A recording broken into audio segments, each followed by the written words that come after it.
ऋग्वैदिक समाज। ऋग्वैदिक सामाजिक संरचना का आधार सगोत्रता थी। इस आधार पर समाज कुछ हद तक समतामूलक था। प्रारंभ में आर्य अविभाजित थे जो वैश्य नामक कबीले के साथ संबंध थे, परंतु ऋग्वैदिक काल से ही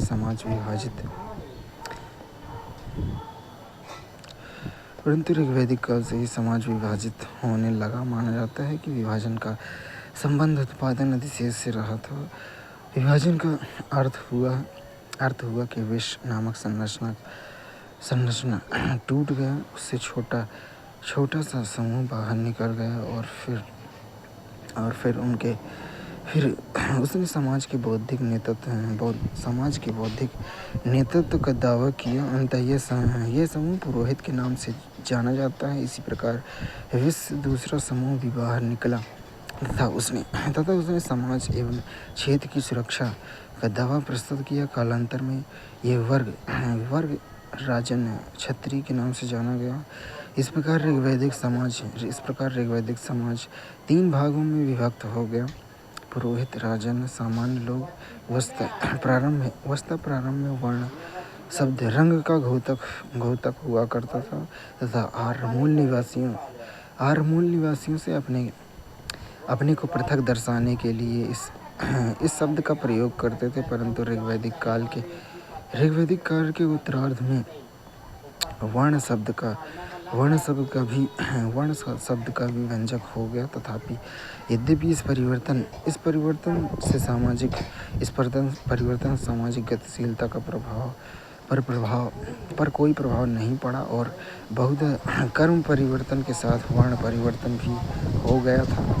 उदाहरण के लिए विश्वामित्र राजन्य वर्ग के प्रतिनिधि थे, परंतु वे कर्म के द्वारा पुरोहित बन गए थे। उसी प्रकार ऋषि भृगु को पुरोहित वर्ण से संबंधित के बारे में ज्ञात है कि उन्होंने अनेक राज्यों की स्थापना की थी।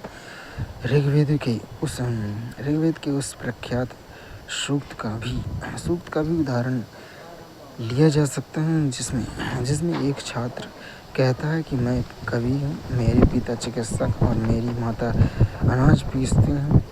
यह सूक्त कर्म विभाजन तथा वर्ण एकता को दर्शाता है। ऋग्वैदिक समाज का मूल आधार परिवार था, जो प्रतिशतात्मक हुआ करता था। परिवार का स्वामी पिता अथवा बड़ा भाई हुआ करता था, जिसका परिवार के अन्य सदस्यों पर प्रभावी नियंत्रण होता था। यद्यपि परिवार के मुखिया को यह भी अधिकार था कि वह अपनी संतान को कठोर दंड दे सके। उदाहरण के लिए एक स्थान पर उल्लेख है कि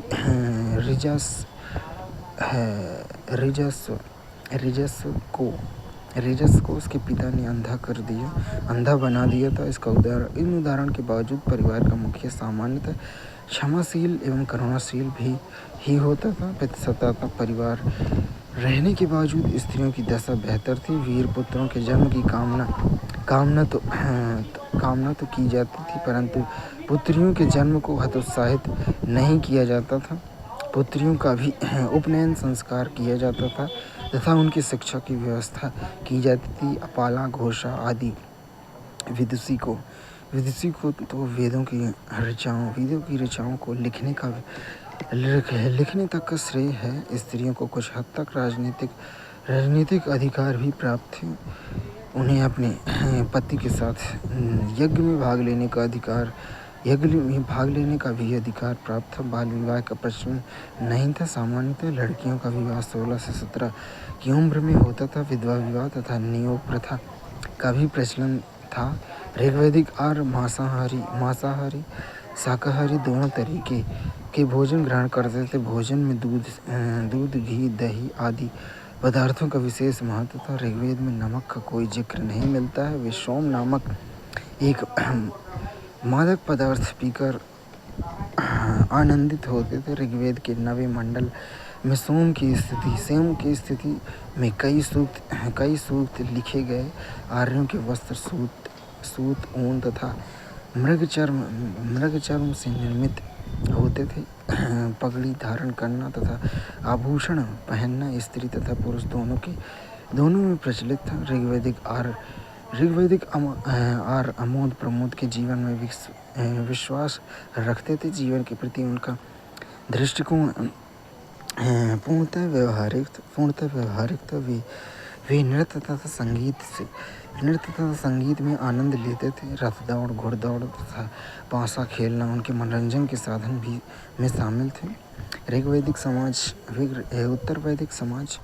उत्तर वैदिक काल में कबीलाई संरचना में दरार उत्पन्न हो गई। इस काल में आर्यों के द्वारा स्थायी जीवन शैली अपनाने के बाद आर्यों की विभाजन 4 वर्णों में हो गया: ब्राह्मण, क्षत्रिय, राजन, वैश्य एवं शूद्र। इस काल में शूद्रों की स्थिति सूत्र काल की तुलना में बेहतर थी क्योंकि उनके संपर्क से परहेज नहीं किया जाता था। इस काल में संयुक्त एवं पितृसत्तात्मक परिवार के मुखिया की स्थिति मजबूत हुई, जिनके उनके निर्णायक अधिकार अक्षुण्ण रहे तथा उनके अपने संतानों के बेच सकने, गृह निकाला देने आदि का अधिकार प्राप्त था। उदाहरण के लिए ऐतरेय ब्राह्मण में उस उदाहरण को लिया जा सकता है जिसमें उल्लेख है कि अजीत गर्द ने अपने पुत्र शुनशेप को 100 गाय लेकर बलि के निमित्त बेच दिया, अथवा विश्वामित्र ने अपने 50 पुत्रों को आज्ञा न मानने का अपराध से घर से निकाल दिया था। इस उदाहरण के बावजूद सामान्यतः पिता का अपने परिवार के सदस्यों के साथ व्यवहार मृदुतापूर्ण ही था। इस काल में भी स्त्रियों की शिक्षा का अधिकार प्राप्त था। गार्गी मैत्रेयी अभिवयस्क विवाह का प्रचलन था। विधवा विवाह अथवा नियोग प्रथा के साथ अंतरजातीय विवाह सामान्य रूप से प्रचलन में थे। इस काल में सामाजिक जीवन में सबसे उल्लेखनीय तथ्य यह है कि अब वर्णों की जटिलता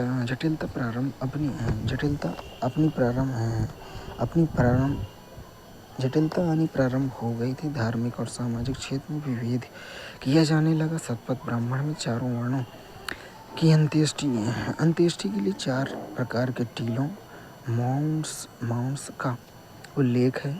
अब संबोधन का ढंग भी अलग अलग मिलता है। जैसे ब्राह्मण को एहि आइए, क्षत्रिय को आहई आओ, वैश्य के लिए आद्रव जल्दी आओ तथा शूद्र के लिए आधव दौड़ कर आओ संबोधन का उल्लेख मिलने लगता है। समाज में अनेक धार्मिक श्रेणियों का उद्भव हुआ जो कठोर होकर विभिन्न जातियों में बदलने लगा। जाति व्यवस्था के उदय के पश्चात कुछ सामाजिक प्रथाओं का विकास हुआ। गोत्र शब्द का अर्थ है गोत्र अथवा वह स्थान जहाँ समूचे कुल के गोधन को एक साथ रखा जाता हो। बाद में इस शब्द का अर्थ मूल पुरुष के वंशज के रूप में लगाया जाने लगा। वैदिक काल तक आश्रम व्यवस्था ठीक से स्थापित नहीं हुई थी।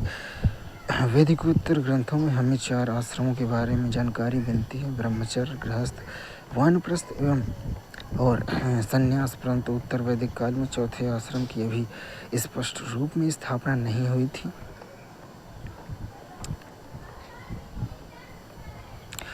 ऋग्वैदिक धर्म के बारे में हमारी जानकारी का स्रोत ऋग्वेद है। ऋग्वैदिक धर्म वैदिक आर्यों के अपरिष्कृत भावों का आदिम अभिव्यक्ति है। इसका स्पष्ट संबंध तत्कालीन सामाजिक आर्थिक व्यवस्था से है। वैदिक आर्यों का समाज जनजातीय समाज था। उन्होंने अपने आसपास की प्रकृति का आकलन किया तथा प्रकृति की जिन बुद्धियों को वे सुलझा नहीं सके उन्होंने उसका दैवीकरण कर दिया, जैसे सूर्य, पृथ्वी, अग्नि, चंद्रमा आदि। इस प्रकार प्रकृति का दैवीकरण ऋग्वैदिक धर्म की पहली महत्वपूर्ण विशेषता है। दूसरे ऋग्वैदिक धर्म में पुरुष का भाव की प्रधानता है। निश्चय ही यह भाव एक प्रतिसत्तावादी समाज की मांग के अनुकूल है। ऋग्वैदिक धर्म की दृष्टि मानवीय तथा इहलौकिक दिखती है। उपासना के प्रति भी ऋग्वैदिक आर्यों का दृष्टिकोण व्यवहारिक था। दूसरे शब्दों में चूंकि उनके जीवन में शूद्र का युद्ध का अत्यधिक महत्व था, अंततः उनके सबसे महत्वपूर्ण देवता के रूप में शुद्ध युद्ध की देवता इंद्र स्थापित हो गए। ऋग्वेद में इंद्र के सम्मान में 250 सूक्तों को समर्पित किया गया है। इंद्र युद्ध तथा वर्षा का देवता था। युद्ध के देवता के रूप में उन्हें पुरंदर तथा वर्षा के देवता के रूप में उन्हें पूर्वभिद कहा जाता था। उसी प्रकार आर्यों के जीवन में अग्नि का अत्यधिक महत्व था। इसका उपयोग न केवल खाना पकाने के लिए बल्कि जंगलों को साफ करने के लिए भी किया जाता था। अंततः ऋग्वैदिक काल के दूसरे महत्वपूर्ण देवता के रूप में अग्नि का नाम आता है। ऋग्वेद में अग्नि के सम्मान में 200 सूक्तों को अर्पित किया गया।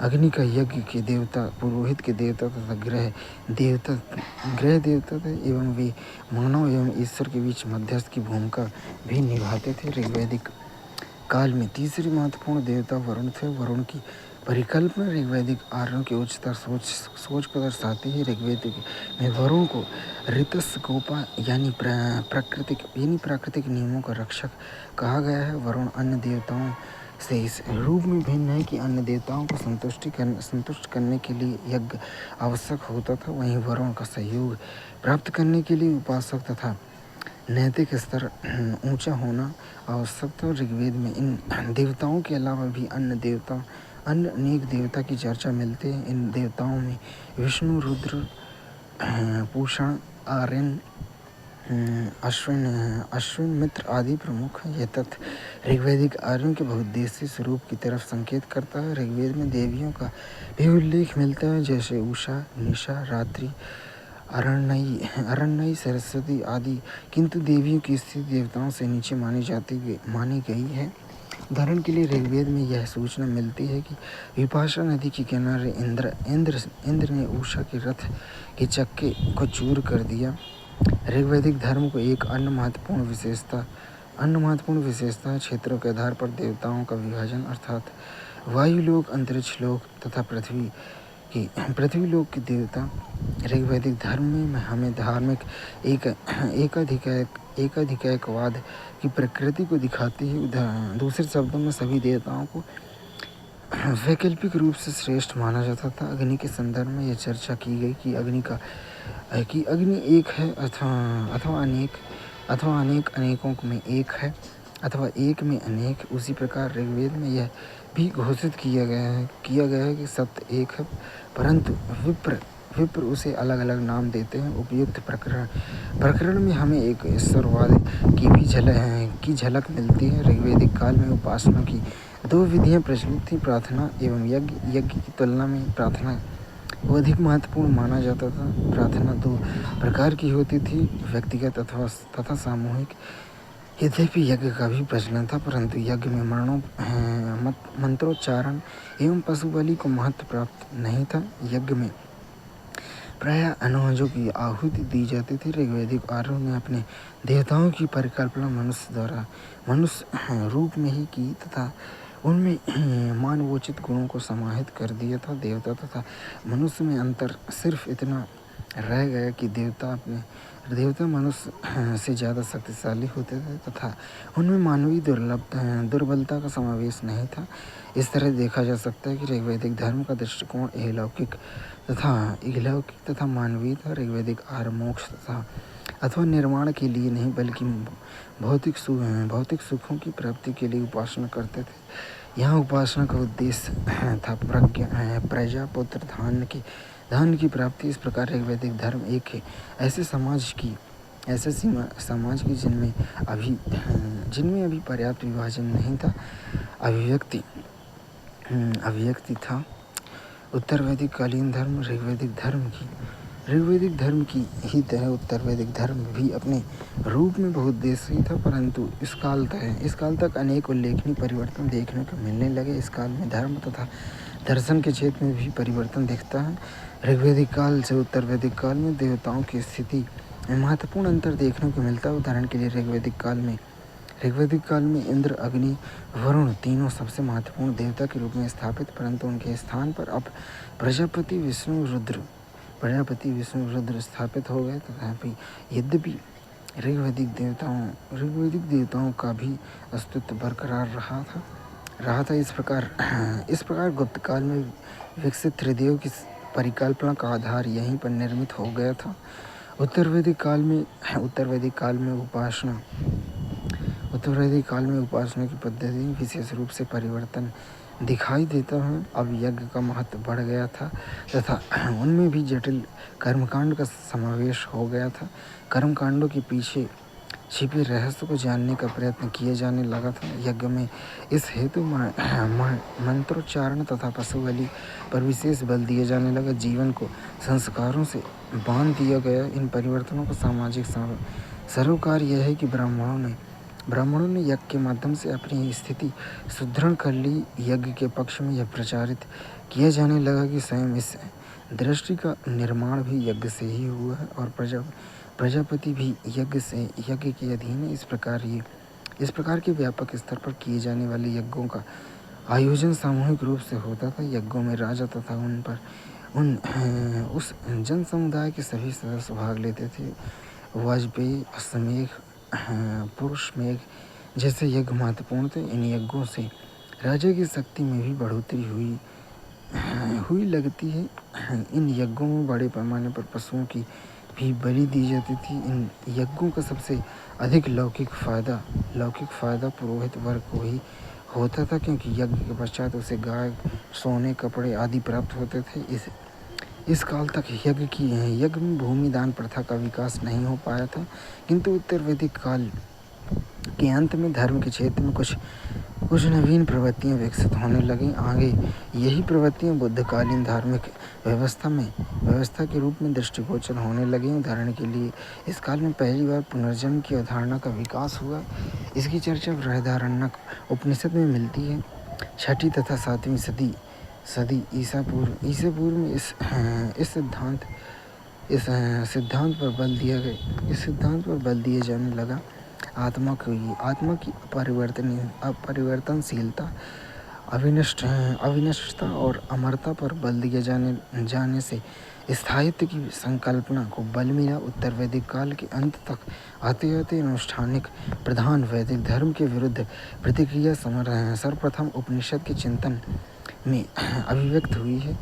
उपनिषद में यज्ञ की आलोचना की गई तथा उसकी तुलना फूटे हुए नाव से की जाने लगी। उपनिषद में स्पष्ट रूप से यज्ञ तथा कर्मकांड की निंदा की गई तथा ब्रह्मा को एकमात्र सत्ता स्वीकार किया गया। उसे निर्विकार, अद्वैत, निरपेक्ष बताया गया, जो जगत से परे भी है तथा उसमें व्याप्त भी है। ब्रह्म का व्यक्ति के सारभूत तत्व आत्मा से भी समीकरण स्थापित किया जाने लगा। उपनिषदों के अनुसार आत्मा साक्षात्कार ही मोक्ष है, जो अज्ञान के नाश से संभव है। वस्तुतः उत्तर वैदिक काल के अंत तक कृषि अर्थव्यवस्था का प्रसार हो रहा था। इसके लिए बड़ी संख्या में पशुओं की आवश्यकता थी। दूसरी तरफ यज्ञ में पशु की आहुति दी जा रही थी। यह भी एक कारण था कि उत्तर वैदिक काल के अंत में कर्मकांड प्रधान वैदिक धर्म के विरुद्ध प्रतिक्रिया आरंभ हो गई। इस प्रकार उत्तर वैदिक धर्म एक ऐसे समाज की जिसमें पर्याप्त विभाजन हो गया अभिव्यक्ति था।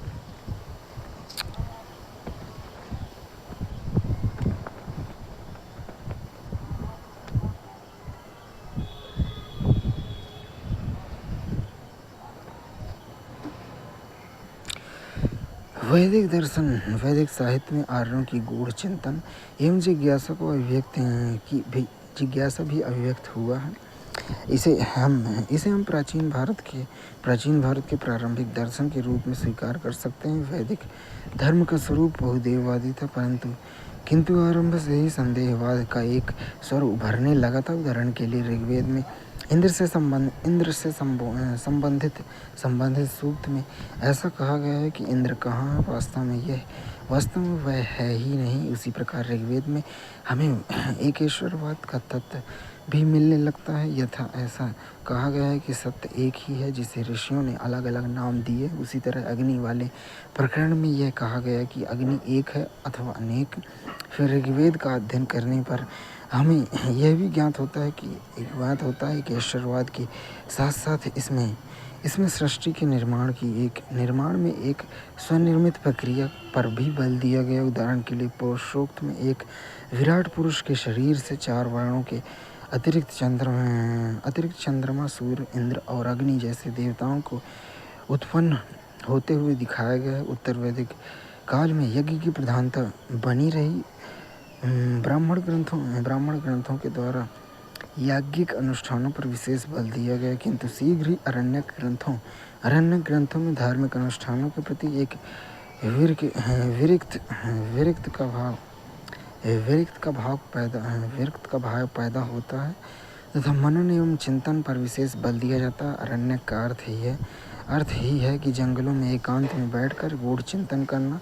अरण्यक अनुष्ठान की जगह तप पर बल देता है। यद्यपि उसने यज्ञ एवं अनुष्ठान को अस्वीकार नहीं किया, परंतु नजरअंदाज कर आगे निकल गया। आगे वैदिक दर्शन का विकास उपनिषद के विचारों में देखने को मिलता है। उपनिषद में यज्ञ की पद्धति को अस्वीकार कर दिया तथा आत्मा एवं ब्रह्म की एकता पर बल दिया है। उपनिषद चिंतन एकेश्वरवाद की सर्वोच्च स्थिति को दर्शाता है तथा यह अद्वैतवाद का रूप ले लेता है। उपनिषद के अनुसार ब्रह्मा यहाँ सृष्टि का कारण नहीं वरन स्वयं सृष्टि ही है और तथा आत्मा एवं जीव का ब्रह्म से अटूट संबंध है। उनके विचार में आत्मा एवं ब्रह्म के बीच जो भी विभेद नजर नहीं आता है वह अज्ञान के कारण है। छांदोग्य उपनिषद में ब्रह्म एवं आत्मा के संबंधों को स्पष्ट किया गया है। फिर आत्मा की परिकल्पना के साथ धर्म की परिकल्पना भी विकसित हुई है तथा कर्म को पुनर्जन्म का कारण माना जाता है।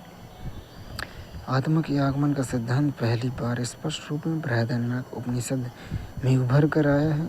अगर गौर से देखा जाए तो आत्मा के आवागमन का सिद्धांत अथवा पुनर्जन्म की अवधारणा वर्ण विभाजित समाज की आवश्यकताओं के अनुकूल थी। दूसरे शब्दों में कर्म एवं पुनर्जन्म की अवधारणा तत्कालिक सामाजिक विभाजन को औचित्य प्रदान कर रही थी। इस प्रकार उपनिषद के द्वारा प्रतिपादित अद्वैतवादी चिंतन भारतीय दर्शन का प्राण तत्व बन गया।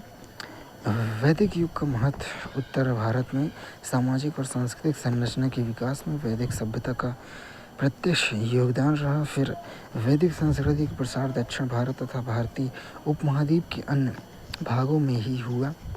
इस प्रकार एक दृष्टि से संपूर्ण भारतीय समाज तथा संस्कृति के विकास में इस सभ्यता का योगदान रहा है। जैसा कि हम जानते हैं कि वैदिक विचारधारा के प्रसार के साथ भारत में महापाषाणिक संस्कृति का प्रभाव कम होने लगा। हड़प्पाई लोगों के विपरीत वैदिक आर्यों की दृष्टि अत्यंत लचीली थी तथा उनमें विस्तार की अदम्य आकांक्षा थी। उन्होंने देसी तत्वों के साथ संघर्ष नहीं किया वरन देसी संस्कृति के साथ सामंजस्य भी स्थापित किया। वे मुख्यतः पशुचारक थे, किंतु पूर्ववर्ती भारतीय संस्कृति के साथ संपर्क के परिणाम स्वरूप उन्हें कृषि पेशे को अपना लिया।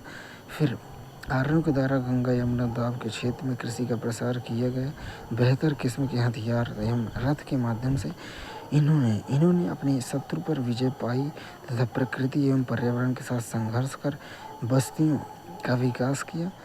वैदिक ग्रंथों के अध्ययन के पश्चात ये प्रतीत होता है कि आर्यों की दृष्टि आशावादी एवं प्रगतिशील थी। वैदिक आर्य जैसे पूर्व की ओर बढ़ते गए, वे पश्चिम के क्षेत्र को भूलकर वर्तमान के साथ अपना संबंध जोड़ते गए। वे जीवन के गीत गाते गए एवं मृत्यु की चर्चा कभी नहीं करते, केवल अपने शत्रुओं के परिप्रेक्ष्य में छोड़कर। यही वजह है कि 1000 वर्षों के अंदर ही वैदिक आर्यों का प्रसार उत्तर पश्चिम से संपूर्ण उत्तर भारत पर हो गया। भारत की आधारभूत राजनीतिक, सामाजिक, सांस्कृतिक संस्थाओं का निर्माण वैदिक युग में ही हुआ। इस काल में राजतंत्र तथा नौकरशाही का आरंभिक रूप विकसित हुआ। वर्ण तथा जाति पर आधारित समाज का आधारभूत ढांचा भी इस काल में ही अस्तित्व में आया। फिर भी इस काल में सामाजिक समानता का तत्व अधिक प्रबल रहा, क्योंकि सामाजिक विभाजन का अर्थ पेशा था, न कि जन्म। उसी प्रकार परवर्ती काल की तुलना में महिलाओं की दशा भी अच्छी नहीं थी। यही वजह है कि कतिपय आधुनिक सुधारकों ने भी वैदिक समाज को एक आदर्श समाज के मॉडल के रूप में ग्रहण किया। वैदिक आर्यों को खान पान एवं रहन सहन से भी भारतीय सामाजिक जीवन को प्रभावित किया। वैदिक सभ्यता से पूर्व की संस्कृति में पशुपालन का मुख्य उपयोग मांसाहार के लिए था, किंतु वैदिक आर्यों में मांसाहार के साथ साथ दुग्ध उत्पादन पर विशेष बल दिया तथा दूध निर्मित विशेष वस्तुओं का उपयोग करते रहे। आगे भी ये प्रवृत्ति बनी रही। अगर हम वैदिक धर्म पर दृष्टिपात करते हैं तो हमें यह ज्ञात होता है कि वैदिक आर्यों की दृष्टि यह लौकिक थी, क्योंकि उनकी उपासना का उद्देश्य था भौतिक सुखों की प्राप्ति, मोक्ष नहीं। यही वजह है कि वैदिक धर्म ने 19वीं सदी के भारतीय धर्म सुधारकों का ध्यान आकर्षित किया। वे सुधारक वैदिक धर्म का दृष्टांत देकर छुआछूत तथा मूर्ति पूजा जैसी कुरीतियों पर प्रहार करते रहे। फिर एक दृष्टि से वैदिक आर्यों के द्वारा प्रेरित अलौकिकता की अवधारणा आधुनिकता की चेतना को प्रेरित करती जान पड़ती है। वैदिक दर्शन की एक महत्वपूर्ण उपलब्धि रही अद्वैतवादी चिंतन का विकास। इसमें आत्मा तथा ब्रह्म की अभिव्यक्ति पर बल दिया गया। आगे यह अद्वैतवादी चिंतन भारतीय दर्शन का प्राण तत्व बन गया। आगे शंकराचार्य से लेकर स्वामी विवेकानंद तक सबों ने इसे पुनर्स्थापित करने का प्रयत्न किया। वैदिक ग्रंथों से साहित्य एवं विज्ञान के विकास की सूचना मिलती है। ऋग्वेद में उषा से संबंधित स्तुति में उत्कृष्ट प्रकार के काव्य की झलक मिलती है। उसी प्रकार अगर हम अंक गणित के क्षेत्र में देखते हैं तो हमें ज्ञात होता है आर्यों को अंकमाला का ज्ञान था। संभवतः वे उच्च गणना में दशमलव प्रणाली का उपयोग करते थे। इसी प्रकार ऋग्वेद में चिकित्सा के रूप में भीषज का जिक्र मिलता है। फिर अथर्ववेद चिकित्सा शास्त्र का एक महत्वपूर्ण ग्रंथ है। इस काल में खगोल शास्त्र का आरंभिक विकास देखा जा सकता है, क्योंकि वैदिक आर्यों ने ऋतुओं का ज्ञान था। उनके द्वारा यह यज्ञ वेदी का निर्माण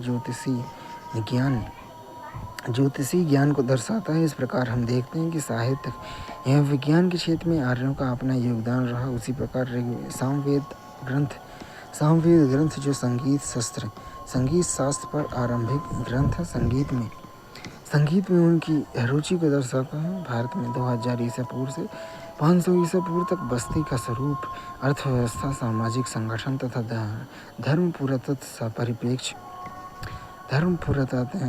पुरातात्विक परिप्रेक्ष्य।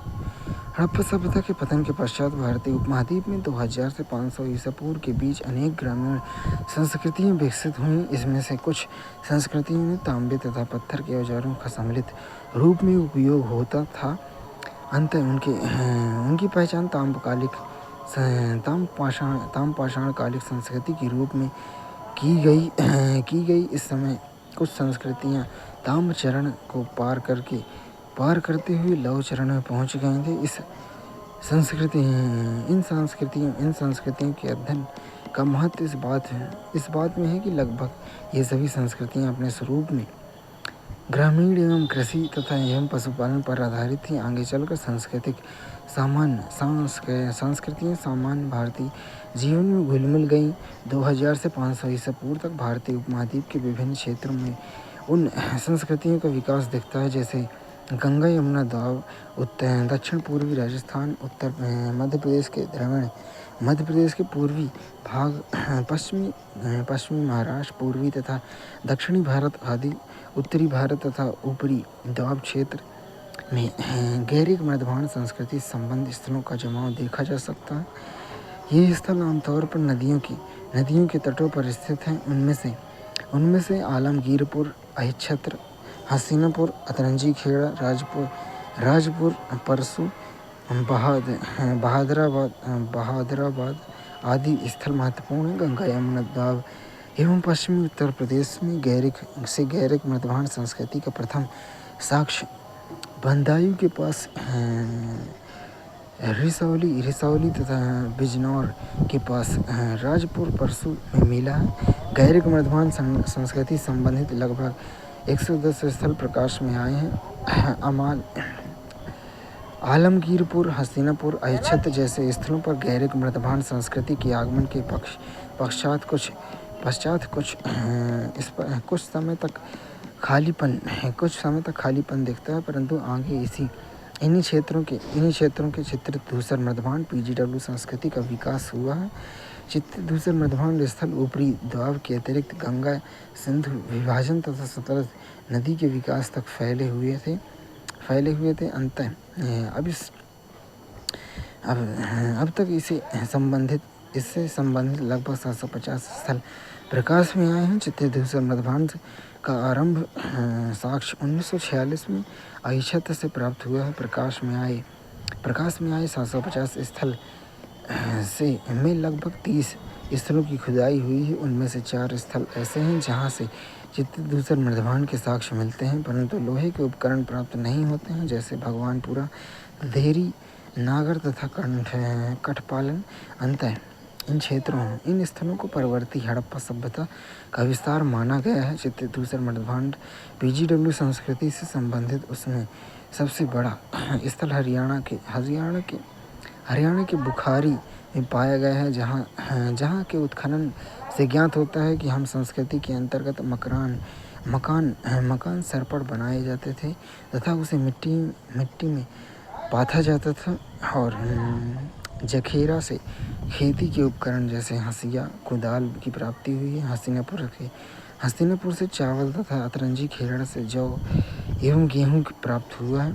लगभग 800 ईसा पूर्व में उत्तरी काले पॉलिशदार मृदभांड संस्कृति NBPW का विकास हुआ है। इससे संबंधित स्थलों का मुख्य जमाव पूर्वी उत्तर प्रदेश तथा बिहार में देखा जा सकता है, किंतु इन मृदभांडों का विस्तार उत्तर पश्चिम में तक्षशिला तथा दक्षिण में अमरावती तक भी देखा जा सकता है। अंततः अब तक कुल 1500 स्थल प्रकाश में आए। इस संस्कृति का प्रारंभिक साक्ष्य 1930 में तक्षशिला से प्राप्त हुआ है। उत्तरी काले पॉलिशदार मृदभांड संस्कृति का स्तर कहीं पर चित्रित धूसर मृदभांड के ऊपर प्राप्त हुआ है, तो कहीं काले एवं लाल मृदभांड RBW संस्कृति के ऊपर कालांतर में यह संस्कृति द्वितीय नगरीकरण, पक्की ईंटों और एवं आहत मुद्रा से जुड़ जाती है, जबकि लोहे के प्रयोग से यह प्रारंभ से ही जुड़ी रही है। दक्षिण पूर्वी राजस्थान में आहार अथवा बनास संस्कृति ताम्रपाषाण कालिक का विकास हुआ। यह स्थल लगभग 1500 ईसा पूर्व का माना जाता है। इस संस्कृति का विकास बनास नदी घाटी में हुआ है। इसका प्रारूप स्थल आहार है। गिलंद भी इसी संस्कृति संबंध स्थल है। यहाँ से पकाए गए ईंटों के साक्ष्य प्राप्त हुए हैं। आहार की खुदाई से यहाँ से लघु पाषाण उपकरण प्राप्त नहीं हुए हैं, बल्कि सिर्फ तांबे के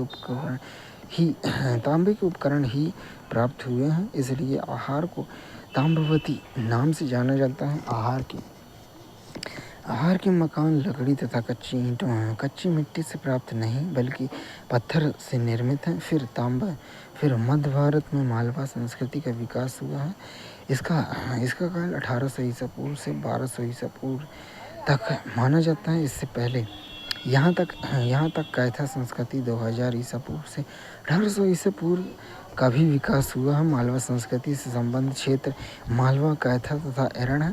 मालवा संस्कृति अपने मृदभांड की उत्कृष्टता के लिए जानी जाती है।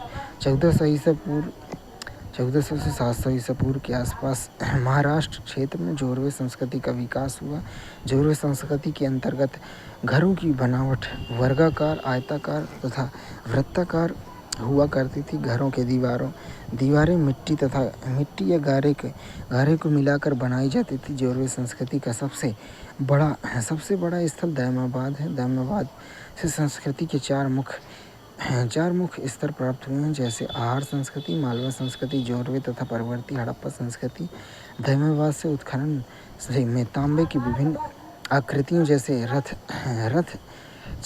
रथ चलाता मनुष्य, सांड, भैंसा, हाथी आदि मिली है। जोरवे संस्कृति का विकास बड़ा उत्खनित स्थल नवदा टोली है। यहाँ से सबसे अधिक फसलों के साक्ष्य प्राप्त होते हैं। इसके अतिरिक्त पश्चिम भारत पूर्वी भारत तथा दक्षिण भारत में भी ताम्र पाषाण संस्कृति का प्रसार देखा जा सकता है। उदाहरण के लिए पश्चिम भारत में रंगपुर तथा प्रभास पाटन, पूर्वी भारत में गिलुंद है, पूर्वी भारत में चिरांद, सोनपुर, महिषादल, पांडुरा जार, ढीवी, दक्षिण भारत में हल्लूर, उतनूर, टी नरसीपुर, टेक्कन कोट्टा, पोचमपल्ली आदि। दक्षिण भारत में खेतिहर समुदाय का विकास 3 चरणों में हुआ था, जो 2500 ईसा पूर्व से लेकर लगभग 1000 ईसा पूर्व तक का है। दक्षिण भारत में ताम्र पाषाण के स्थलों से राख के ढेर की प्राप्ति हुई है। माना जाता है कि इसका संबंध धार्मिक अनुष्ठान से रहा है। लगभग 1000 ईसा पूर्व से दक्षिण भारत में लोहे के उपयोग का प्रचलन आरंभ हो गया दिखता है। इसके पश्चात इस क्षेत्र में महापाषाण काल की शुरुआत होती है। इस महापाषाण काल की सूचना हमें इसकी यथार्थ बस्तियों से कम और कब्रों से ज़्यादा मिलती है। माना जाता है कि महापाषाणिक संस्कृति पर विदेशी तत्वों का भी प्रभाव रहा, क्योंकि उन्होंने उनकी अपनी चित्रकारी में घोड़े को दर्शाया है, जबकि घोड़ा उस काल में मध्य एशिया की विशेषता हुआ करते थे। किसी अन्य दक्षिण भारतीय स्थल पर घोड़े के साक्ष्य प्राप्त नहीं होते हैं। इन ग्रामीण संस्कृतियों पर दृष्टिपात करने के पश्चात ऐसा प्रतीत होता है कि उनकी अर्थव्यवस्था का आधार पशुपालन एवं कृषि था। पशुओं में भेड़, बकरी तथा मवेशी पाले जाते थे, परंतु अधिकतर संस्कृतियों पशुपालन का उपयोग कृषि उत्पादन तथा दुग्ध उत्पादन के लिए नहीं, वरन मांस के लिए होता था। तथा यथा जोरवे संस्कृति के स्थलों से बड़ी संख्या में पशुओं की हड्डियां मिली हैं, जिन पर काटने के निशान हैं। कृषि उत्पादन में हल का स्पष्ट साक्ष्य नहीं मिलता है। इस काल में कई प्रकार के अनाजों का उत्पादन होता था, यथा जौ, गेहूँ, विभिन्न प्रकार के दाल तथा चावल। नवदा टोली नामक स्थल से बड़ी संख्या में अनाजों के साक्ष्य मिले हैं। उसी प्रकार अधरंजी खेड़ा के गैरिक मृदभांड स्तर से चावल का साक्ष्य मिलता है। इस काल में लोग सामान्यतः धातु के रूप में तांबे का प्रयोग करते थे, यद्यपि सीमित मात्रा में कांसे का भी प्रयोग होता था, यथा आहार से प्राप्त कांसे की वस्तु आदि। इस काल में विभिन्न प्रकार के शिल्पों का भी प्रचलन था, यथा मालवा से सूत कताई तथा रंगाई का साक्ष्य मिलता है। मृदभांडों का निर्माण भी एक महत्वपूर्ण शिल्प था। इनाम गांव के जोरवे स्थल से धातु शिल्पियों के विषय में सूचना मिलती है। इस काल में अर्थव्यवस्था में शिल्प एवं वाणिज्य व्यापार की भूमिका बहुत महत्वपूर्ण नहीं थी, किंतु हम उत्तरी काले पॉलिशदार मृदभांड NBPW संस्कृति के अपवाद में रख सकते हैं, जो नगरीकरण के चरण तक पहुंच गई थी। उसी प्रकार NBPW संस्कृति से पूर्व मुद्रा का प्रचलन नहीं रहा था। अगर हम इस काल में समाज पर दृष्टिपात करते हैं तो ऐसा ज्ञात होता है कि सामाजिक विभाजन की शुरुआत हो चुकी थी। मध्य भारत एवं पश्चिमी भारत में ताम्रपाषाण कालिक संस्कृति बस्तियों के आकार तथा मृतक संस्कार पद्धति उपयुक्त दोनों आधार पर यह सिद्ध किया जा सकता है कि उस काल में सामाजिक विभाजन की शुरुआत हो चुकी थी। यथा कुछ बस्तियां बड़ी थीं तथा कुछ बस्तियां छोटी। अंततः ऐसा अनुमान किया जा सकता है कि बड़ी बस्तियां छोटी बस्तियों पर दबदबा रखती होंगी। मृतक संस्कार के आधार पर भी धनी एवं निर्धन वर्ग के बीच अंतर स्पष्ट किया जा सकता है। इसके अतिरिक्त इनाम गांव के जोरवे स्थल पर सामाजिक विभाजन की सूचना मिलती है, क्योंकि यहाँ शिल्पियों को एक तरफ पश्चिमी भाग में बसाया जाता था, जबकि सरदारों के मकान केंद्र में थे। उसी प्रकार चित्रित दूसरे मृदभांड स्थल से भी एक पुरोहित वर्ग की उपस्थिति का साक्ष्य मिलता है, और फिर पुरोहित वर्ग की उपस्थिति सामाजिक विभाजन की ओर संकेत करता है। NBPW संस्कृति में इस प्रकार का विभाजन कुछ ज़्यादा ही दिखता है, क्योंकि यह विकास के बेहतर स्तर पर पहुंच चुकी थी। इस काल में जब हम धार्मिक व्यवस्था पर दृष्टिपात करते हैं तो हमें यह ज्ञात होता है कि सामान्यतः धर्म की अभिव्यक्ति दो रूपों में होती है, तत्वचिंतन एवं अनुष्ठान। पर्याप्त साक्ष्यों के अभाव में हम इस काल में धर्म के तत्व चिंतन से अवगत नहीं है, किंतु धर्म के अनुष्ठानिक पहलू पर कुछ प्रकाश पड़ता है। ताम्रपाषाणकालिक संस्कृति में मातृ पूजा का प्रचलन था। जोरवे संस्कृति में के इनाम गांव स्थल से मातृ पूजा का साक्ष्य मिलता है। उसी प्रकार मालवा में भी मातृ पूजा का साक्ष्य मिलता है। इस काल में देवियों के अतिरिक्त पुरुषों की भी मृण मूर्तियाँ प्राप्त हुई हैं। इसका उपयोग सामान्यतः उपासना के लिए होता था। इसी प्रकार चित्रित धूसर मध्यभांड संस्कृति से हवन का साक्ष्य मिला है। हवन कुंड का साक्ष्य एक पुरोहित वर्ग की उपस्थिति यथा यज्ञ की पद्धति के विकास की ओर संकेत करता है। फिर इस काल में लोगों ने संभवतः पुनर्जन्मवाद की अवधारणा विकसित कर ली थी, क्योंकि मृतक संस्कार में मृतक व्यक्ति के साथ आवश्यकता की सामग्रियाँ भी दफनाई की जाती थी। ताम्रपाषाणकालिक संस्कृति के अंतर्गत लाश को उत्तर दक्षिण दिशा में लिटाया जाता था तथा सामान्यतः इन्हें आंगन में अथवा कमरे में फर्श के नीचे दफनाया जाता था। बच्चे को घड़ों में रखकर दफनाया जाता। सामान्यतः पुरुषों के पैर घुटने के नीचे काट दिए जाते थे ताकि वे प्रेत बनकर लोगों को परेशान ना करें। महापाषाणिक संस्कृति में समाधान पद्धति अलग अलग प्रकार से दिखती है। इसके अंतर्गत मृतक के कब्र रिहायशी इलाकों से अलग बनाए जाते थे तथा उनके लिए पत्थरों का उपयोग किया जाता था। वहाँ भी मृतक व्यक्ति के साथ आवश्यकता की वस्तुएं दफनाई जाती थी। यह तथ्य पुनर्जन्मवाद की ओर संकेत करता है।